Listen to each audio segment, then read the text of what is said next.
तर भावानो, आज आपल्याला जायचं आहे बाळूमामांचं दर्शन घ्यायला, म्हणजेच आदमापूरला.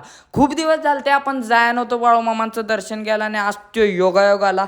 सकाळी सकाळी प्रशांत मामाला सावर्ड्यातूनच घेतला आणि आम्ही डायरेक्ट निघालेलो आदमापूरला. जाता जाता हालसिद्धनाथ महाराजांचं मंदिर पण दिसलं बघा.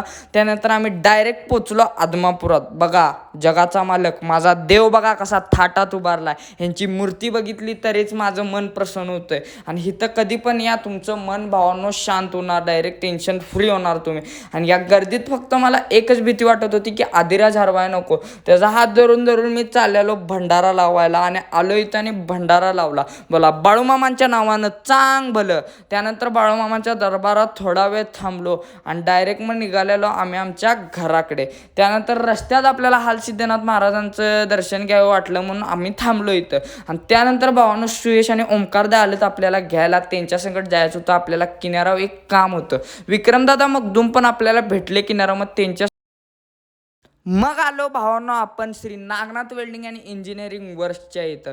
काय झालं, आपल्याला एक पार्ट ट्रॅक्टरचा वेल्डिंग करून घ्यायचं होतं आणि किनारा आपल्याला दुकान भेटत नव्हतं. मग आपण विचार केला, आपले दोन भाऊच तर आहेत गावात. मग शुभम दादा आणि सचिन दादाकडे आलोय. एक वेल्डिंग करतोय आणि एक ग्राइंडिंग करतोय. भाऊ आपल्या गरिबीतून वरती यायला लागलेत, त्यांची खूप मेहनत आहे. मग त्यांच्या इथं आलो आणि आपला पार्ट दिला वेल्डिंग करायसाठी आणि इथं थांबलो. हे दुकानाचं भावांनो ॲड्रेस सांगतो तुम्हाला. एकोंडी गाव येथे तुम्ही जिथे एंटर करतात त्याच रस्त्यावर पहिलं दुकान आहे श्री नागनाथ फॅब्रिकेशन वर्क्स.